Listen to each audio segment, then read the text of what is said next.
ನಮಸ್ತೆ ಮಕ್ಕಳೇ, ಎಲ್ಲ ಹೇಗಿದ್ದೀರಾ? ಚೆನ್ನಾಗಿದ್ದೀರಾ ಅಂದ್ಕೊಳ್ತೀನಿ. ದಸರಾ ರಜೆ ಸ್ಟಾರ್ಟ್ ಆಗಿದೆ. ಸ್ಕೂಲಿಗೆಲ್ಲ ಹಾಲಿಡೇಸ್, ತುಂಬ ಮಜಾ ಮಾಡ್ತಾಯಿದ್ದೀರಾ ಅಂತ ಅಂದ್ಕೊಳ್ತೀವಿ. ಸೊ ಆ ರಜೆಯ ಜೊತೆಗೆ ಕೆಲವೊಂದಷ್ಟು ಕಲಿಕೆಯನ್ನು ಕೂಡ ನೀವು ಮಾಡಿದರೆ ತುಂಬ ಚೆನ್ನಾಗಿರುತ್ತೆ ಅಲ್ವಾ? ಸೊ ಅದಕ್ಕೋಸ್ಕರ ಇಲ್ಲಿ ಒಂದಷ್ಟು ಆ್ಯಕ್ಟಿವಿಟೀಸ್ಗಳನ್ನ ಕೊಡ್ತಾಯಿದ್ವಿ. ಇದು ಯಾವ ರೀತಿಯಾದಂತಹ ಬರೆಯೋದು ಅಥವಾ ಓದೋದಕ್ಕೆ ಪಠ್ಯಪುಸ್ತಕಕ್ಕೆ ಸಂಬಂಧಪಟ್ಟಿದ್ದಲ್ಲ, ಅದರ ಆಚೆಗೆ ಒಂದಷ್ಟು ಕಲಿಕೆ. ಸೊ ಈ ರೀತಿಯಾಗಿರ್ತಕ್ಕಂಥ ವರ್ಕನ್ನು ನೀವು ಮಾಡೋದ್ರಿಂದ ನಿಮಗೆ ಸ್ವಲ್ಪ ಆಸಕ್ತಿ ಹೆಚ್ಚಾಗುತ್ತೆ. ನಿತ್ಯ ಪರಿಸರವನ್ನು, ಸುತ್ತಮುತ್ತಲಿನ ವಸ್ತುಗಳನ್ನು ಗಮನಿಸ್ತಕ್ಕಂಥದ್ದು ನಿಮಗೆ ಪ್ರಾಕ್ಟೀಸ್ ಆಗುತ್ತೆ. ಅವುಗಳಲ್ಲಿ ಏನೆಲ್ಲ ವಿಶೇಷತೆಗಳಿದೆ ಅನ್ನೋದು ಕೂಡ ಗೊತ್ತಾಗುತ್ತೆ. ಹಾಗಾದರೆ ಬನ್ನಿ, ಈ ರಜೆಯಲ್ಲಿ ಯಾವ ರೀತಿಯಾಗಿ ಸಂತಸದಾಯಕವಾಗಿ ನೀವು ಕಲಿಬೋದು ಅನ್ನೋದನ್ನು ನೋಡೋಣ. ಸೊ ಈ ಥರ ಹೋಮ್ವರ್ಕ್ ಮಾಡಿದರೆ ಏನು ಯೂಸು? ಈ ಥರ ಮನೆ ಕೆಲಸ ಯಾಕೆ ಮಾಡಬೇಕು ಅಂದರೆ, ನೋಡಿರಿ, ನಿಮಗೆ ಮಕ್ಕಳಿಗೆ ಏನಾಗುತ್ತೆ ಅಂದರೆ, ಬೇರೆ ಬೇರೆ ಒಂದು ಹಿನ್ನೆಲೆಯ ಮಕ್ಕಳು ಇರ್ತೀರಾ, ಬೇರೆ ಬೇರೆ ಅಭಿರುಚಿಯ ಮಕ್ಕಳು ಇರ್ತೀರಾ. ಹಾಗಾಗಿ ಎಲ್ರಿಗೂ ಉಪಯೋಗ ಆಗುತ್ತೆ. ನಿಮ್ಮ ಪ್ರತಿ ಮಗುವಿನಲ್ಲೂ ಕೂಡ ವಿಭಿನ್ನವಾದಂಥ ಅನುಭವ ಮತ್ತು ಸಾಮರ್ಥ್ಯಗಳಿಗೆ ಇದು ಆಪ್ತ ಅನಿಸುತ್ತೆ. ಆಮೇಲೆ ಯಾರನ್ನ ನೋಡಿಕೊಂಡು ಬರ್ಕೊಂಡು ಅಥವಾ ಇರೋದನ್ನೇ ಕಾಪಿ ಮಾಡ್ಕೊಂಡು ಬರ್ತಕ್ಕಂಥದ್ದಲ್ಲ. ಮತ್ತು ಇದು ತುಂಬ ಫನ್ನಿಯಾಗಿ ಹೋಗೋದ್ರಿಂದ ಭಾರ ಅಂತ ಕೂಡ ಅನಿಸಲ್ಲ. ಹೋಮ್ವರ್ಕ್ ಅಯ್ಯಪ್ಪ ತುಂಬ ಕೆಲಸ, ಟೆನ್ಷನ್, ಅದು ಏನೋ ಅನಿಸೋದಿಲ್ಲ. ಮತ್ತು ಮಕ್ಕಳಿಗೆ ಮಾಡಿದ್ದೇ ಮಾಡ್ತಾಯಿದ್ದೀನಲ್ಲ ಅನ್ನೋದು ಕೂಡ ಇರೋದಿಲ್ಲ. ತುಂಬ ಡಿಫ್ರೆಂಟಾಗಿರ್ತಕ್ಕಂಥ ಆ್ಯಕ್ಟಿವಿಟೀಸ್ ಇದ್ದಾವೆ. ಮತ್ತು ಇದರಲ್ಲಿ ಮಕ್ಕಳಿಗೆ ಆಲೋಚನೆ ಮಾಡಲಿಕ್ಕೆ, ಅನ್ವೇಷಣೆ ಮಾಡಲಿಕ್ಕೆ, ಪ್ರಶ್ನೆ ಕೇಳ್ಕೊಳ್ಳಿಕ್ಕೆ, ಪ್ರಶ್ನೆ ಕೇಳೋದಕ್ಕೆ, ಇದು ಯಾವಾಗಲೂ ತಮ್ಮ ಸುತ್ತ ಇರೋದನ್ನು ಗಮನಿಸ್ತಕ್ಕಂಥ ಕೌಶಲ್ಯಗಳನ್ನು ಬೆಳೆಸುತ್ತೆ. ಹಾಗಾದರೆ ಮೊದಲನೇ ಚಟುವಟಿಕೆ ಏನು? ರೆಸಿಪಿ. ಮಕ್ಕಳೇ, ನಿಮಗೆ ತುಂಬ ಇಷ್ಟವಾಗಿರೋ ತಿಂಡಿ ತಿನಿಸುಗಳನ್ನು ತಯಾರಿಸೋ ವಿಧಾನನ ಬರೀರಿ.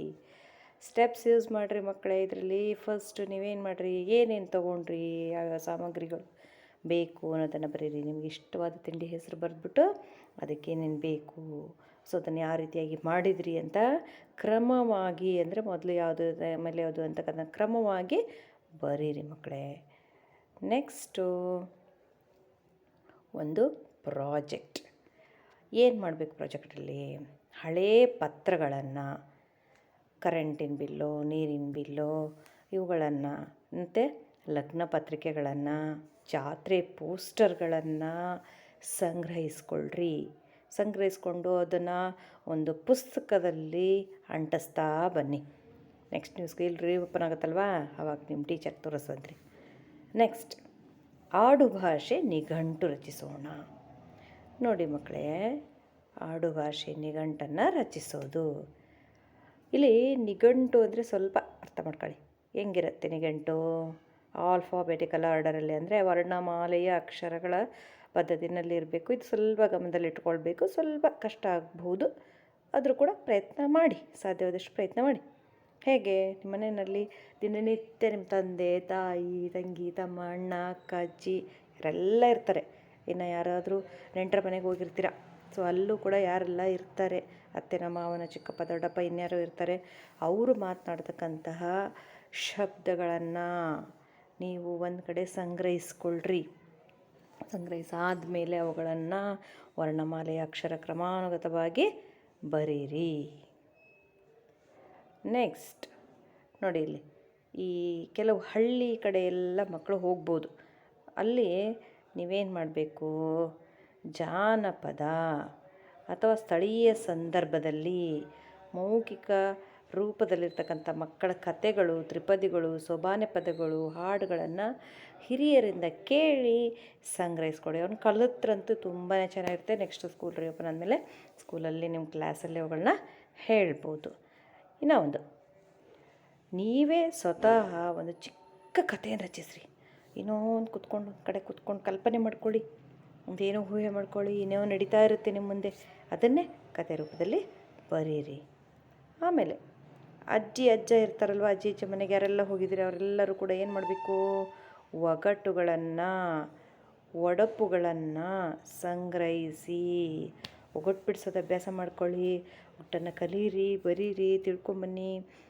ಮತ್ತು ಒಡಪುಗಳನ್ನು ಕೂಡ, ಇದಂತೂ ತುಂಬಾ ವಿಶೇಷ ಇದೆ. ಹಳ್ಳಿ ಕಡೆ ಹೆಣ್ಮಕ್ಳೆಲ್ಲ ಮದುವೆ ಟೈಮಲ್ಲಿ ತಮ್ಮ ಗಂಡನ ಹೆಸರನ್ನು ಅಥವಾ ಇನ್ಯಾವುದೋ ಕಾರ್ಯಕ್ರಮದಲ್ಲಿ ಗಂಡನ ಹೆಸರು ಹೇಳಬೇಕಾದ್ರೆ ಅದಕ್ಕೊಂದು ಒಡಪು ಕಟ್ಬಿಟ್ಟು ಅದನ್ನು ವಿಶೇಷವಾಗಿ ಹೇಳ್ತಾರೆ. ಸೊ ಅಂಥದ್ದು ನಿಮ್ಮ ಸುತ್ತಮುತ್ತ ಎಲ್ಲಾದರೂ ಸಿಗ್ತಾ ಇದ್ದರೆ ದಯವಿಟ್ಟು ಅವುಗಳನ್ನು ಕಲೆಕ್ಟ್ ಮಾಡ್ಕೊಂಡು ಬಂದು ನಿಮ್ಮ ಕ್ಲಾಸಲ್ಲಿ ಹೇಳಿ ಮಕ್ಕಳೇ. ಇನ್ನು ಒಂದು ವಿಶೇಷ, ನಿಮ್ಮ ಊರಿನ ಬಗ್ಗೆ ನಿಮಗೇ ಗೊತ್ತಿಲ್ಲ ಅಂದರೆ ಚೆನ್ನಾಗಿರಲ್ಲಲ್ವಾ? ಸೊ ಅದಕ್ಕೋಸ್ಕರ ಇದು ನಿಮ್ಮ ಊರಿನ ಹೆಸರು ಹೇಗೆ ಬಂತು, ಅದರ ಐತಿಹಾಸಿಕ ಹಿನ್ನೆಲೆ ಏನು ಅನ್ನೋದನ್ನು ನೀವು ತಿಳ್ಕೊಳ್ಬೇಕು. ಅದನ್ನ ತಿಳ್ಕೊಂಡು ಬಂದು, ಅಥವಾ ನೀವು ಇನ್ಯಾವುದೋ ಊರಿಗೆ ಹೋಗಿರ್ತೀರಿ. ಈಗ ಎಲ್ಲರೂ ಒಂದೇ ಊರಿನ ಹೆಸರಿನ ಹಿನ್ನೆಲೆ ಹೇಳೋದಕ್ಕಿಂತ ಮಕ್ಕಳೆಲ್ಲ ಬೇರೆ ಬೇರೆ ಊರಿಗೆಲ್ಲ ಹಬ್ಬಕ್ಕೆ ಅಂತ ಹೋಗಿರ್ತೀರ. ಆ ಊರಿನ ಹೆಸರು ಹೇಗೆ ಬಂತು ಅನ್ನೋದನ್ನು ಕೂಡ ನೀವು ತಿಳ್ಕೊಂಡು ಬರ್ಬೋದು.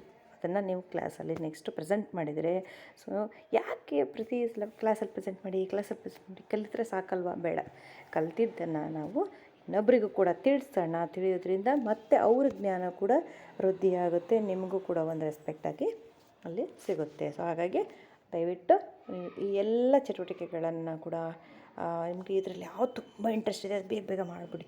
ಚೆನ್ನಾಗಿರೋದು, ಒಳ್ಳೆಯದು, ತುಂಬ ಇಂಟ್ರೆಸ್ಟ್ ಆಗಿದೆಯಪ್ಪ ಅನ್ನೋದನ್ನು ಮುಗಿಸ್ಬಿಡ್ರಿ. ಇನ್ನು ಇದ್ರ ಜೊತೆಗೆ ಸ್ವಲ್ಪ ನಮ್ಮ ಕಲಿಕೆ ಬಗ್ಗೆನೂ ಕೂಡ ನಾವು ಆಸಕ್ತಿಯನ್ನು ತೋರಿಸ್ಬೇಕಲ್ವ, ವರ್ಕ್ ಮಾಡಬೇಕಲ್ವ ನಾವು. ಅದಕ್ಕೋಸ್ಕರ ಏನು ಮಾಡಬೇಕು, ಸ್ವಲ್ಪ ಬರವಣಿಗೆನೂ ಕೂಡ ಬಿಡಬೇಡಿ.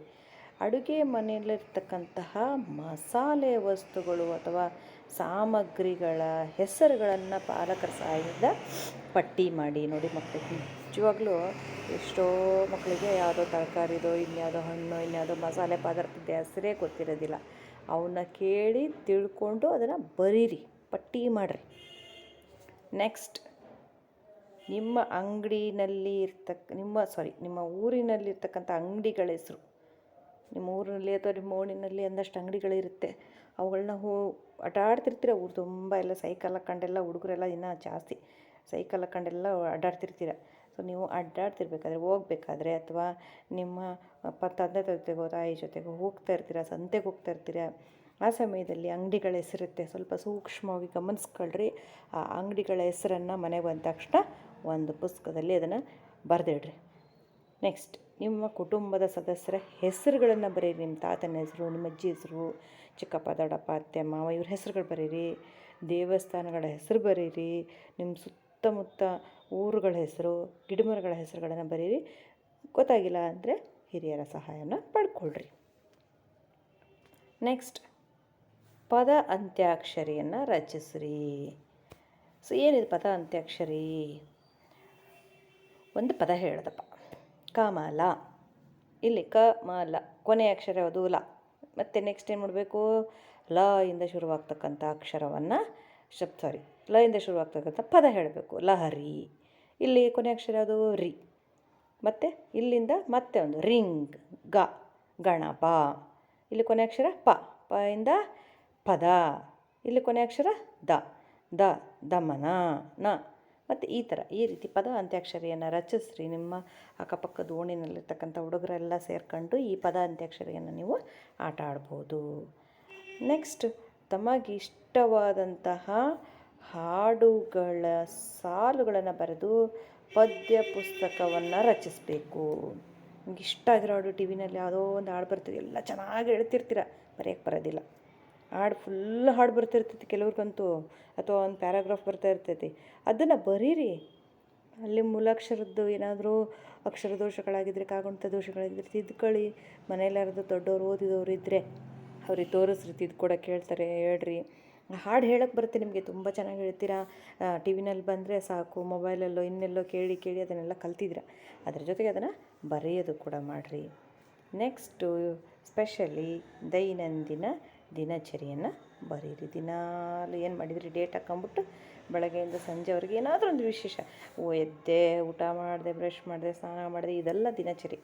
ಅವತ್ತು ಏನೋ ಒಂದು ವಿಶೇಷ ಕಲಿಕೆ ಆಗಿರುತ್ತೆ, ಅಥವಾ ಇನ್ನೇನೋ ವಿಶೇಷ ಅನುಭವ ಆಗಿರುತ್ತೆ, ಮತ್ತೇನೋ ನೋಡಿರ್ತೀರ, ಮತ್ತೇನೋ ತಿಳ್ಕೊಂಡಿರ್ತೀರ. ಅದನ್ನು ನಿಮ್ಮ ಆ ದಿನಾಂಕ ಸಮೇತ ಆ ಒಂದು ಪುಸ್ತಕದಲ್ಲಿ ಬರೆದಿರ್ತಕ್ಕಂಥ ಅಭ್ಯಾಸವನ್ನು ಇವಾಗಿಂದ ಪ್ರಾರಂಭ ಮಾಡಿಕೊಡ್ರಿ. ಎಷ್ಟು ವಿಶೇಷವಾದಂತಹ ಹೋಮ್ವರ್ಕ್ಗಳಿದೆ ಅಲ್ವಾ? ಇದು ದಿನನಿತ್ಯ ನೀವು ಮಾಡ್ತಕ್ಕಂಥ ಹೋಮ್ವರ್ಕಿಗಿಂತ ವಿಭಿನ್ನವಾಗಿರ್ತಕ್ಕಂಥ ಹೋಮ್ವರ್ಕ್ಗಳು. ಸೊ ಮಾಡ್ಬೋದಲ್ವ ಇದನ್ನ. ಇದ್ರ ಜೊತೆಗೆ ಊರಿನ ಸರ್ವೆ ಮಾಡಿರಿ. ಏನೇನು ಸರ್ವೆ ಮಾಡಿರಿ? ನೀರಿನ ಮೂಲಗಳನ್ನು, ಬಳಕೆ ಬಗ್ಗೆ, ಸಾರಿಗೆ ಸಂಪರ್ಕಗಳ ಬಗ್ಗೆ, ಅಂದರೆ ನಿಮ್ಮೂರಿಗೆ ಯಾವ ರೀತಿಯಾಗಿ ಯಾವ್ಯಾವ ಥರ ಕನೆಕ್ಟ್ ಆಗಿದೆ ಬೇರೆ ಊರುಗಳ ಜೊತೆಗೆ, ನೀವೇನಾದರೂ ಕನೆಕ್ಟ್ ಆಗಬೇಕಂದ್ರೆ ಏನೆಲ್ಲ ಸಾರಿಗೆಯನ್ನು ಉಪಯೋಗಿಸ್ತೀರಾ, ನಿಮ್ಮೂರಿನಲ್ಲಿರ್ತಕ್ಕಂಥ ವೃತ್ತಿಗಳು ಮತ್ತು ಉಪಕರಣಗಳ ಬಗ್ಗೆ, ಶೌಚಾಲಯಗಳು ನೋಡಿ ನಿಮ್ಮೂರಿನಲ್ಲಿ ಅಥವಾ ನಿಮ್ಮ ಓಣಿನಲ್ಲಿ ಎಷ್ಟು ಮನೆಗಳಿದೆ, ಮನೆಗಳಲ್ಲಿ ಎಷ್ಟು ಮನೆಗಳಲ್ಲಿ ಶೌಚಾಲಯಗಳಿದೆ, ಶೌಚಾಲಯಗಳಿದ್ದು ಬಳಸ್ತಕ್ಕಂಥವ್ರು ಎಷ್ಟು ಜನ, ಸೊ ಬಳಸದೇ ಇರೋರು ಎಷ್ಟು ಜನ, ಈ ಥರ ನೀವು ಒಂದು ಸರ್ವೆ ಮಾಡಿ ಮಾಹಿತಿನ ಸಂಗ್ರಹಿಸಿ. ಇದರ ಜೊತೆಗೆ ನಿಮ್ಮ ಫೇವ್ರೇಟ್ ಏನು ಮಕ್ಕಳಿಗೆಲ್ಲ ತುಂಬ ಇಷ್ಟವಾಗಿರೋದು ಚಿತ್ರ ಬಿಡಿಸಿ ಬಣ್ಣ ಹಚ್ಚಿ. ಏನು ಚಿತ್ರ ಬಿಡಿಸೋದಪ್ಪ, ವಿಷಯ ಬೇಕಲ್ವಾ. ನಿಮ್ಮ ಕನಸಿನ ಊರು, ನಮ್ಮ ಊರಿಗಿದ್ದರೆ ಚೆನ್ನಾಗಿರ್ತಿತ್ತು, ತುಂಬ ಚೆನ್ನಾಗಿರ್ತಿತ್ತು ಅನ್ನೋರು ನಿಮ್ಮ ಊರಿನ ಚಿತ್ರ ಬಿಡಿಸ್ರಿ. ಒಂದು ಒಳ್ಳೆ ಊರನ್ನು ತಯಾರು ಮಾಡಿರಿ. ಅದರಲ್ಲಿ ಮುಖ್ಯವಾಗಿ ಪರಿಸರದ ಬಗ್ಗೆ, ಗಿಡಮರಗಳ ಬಗ್ಗೆ ಹೆಚ್ಚು ಕಾಳಜಿಯನ್ನು ವಹಿಸಿ ನಿಮ್ಮ ಕನಸಿನ ಊರನ್ನು ನೀವು ಅಲ್ಲಿ ಬಿಡಿಸ್ಬೋದು. ನೋಡಿ ನಾನು ಹೇಳಿದೆ ಅಂತ ಬಿಟ್ಟು ಹಂಗೆ ಬಿಡಿಸ್ಬಿಡ್ರಿ. ನಿಮಗೆ ಕನಸು ಹೇಗಿರುತ್ತೆ, ನಿಮ್ಮ ಊರಿನ ಕನಸು ಹೇಗಿರುತ್ತೆ ಹಂಗೆ ಬಿಡಿಸಿ. ಅದರ ಜೊತೆಗೆ ದಸರಾ ಹಬ್ಬ ನಿಮ್ಮೂರಲ್ಲಿ ಯಾವ ಥರ ಮಾಡ್ತಾರೆ ಅನ್ನೋದನ್ನು ಕೂಡ ಆಚರಣೆ ಬಗ್ಗೆ ಒಂದು ಚಿತ್ರವನ್ನು ಬಿಡಿಸಿ ಬಣ್ಣ ತುಂಬಿ ಖುಷಿಪಡಿ, ಎಂಜಾಯ್ ಮಾಡಿ. ಎಲ್ರಿಗೂ ಮತ್ತೊಮ್ಮೆ ದಸರಾ ರಜೆಯ ಹಾರ್ದಿಕ ಶುಭಾಶಯಗಳು. ಸೊ ಈ ಒಂದು ಮನೆಗೆಲಸ ನಿಮಗೆ ಆಸಕ್ತಿದಾಯಕ ಅನಿಸುತ್ತೆ ಅಂದ್ಕೊಂಡಿದ್ದೀನಿ. Thank you.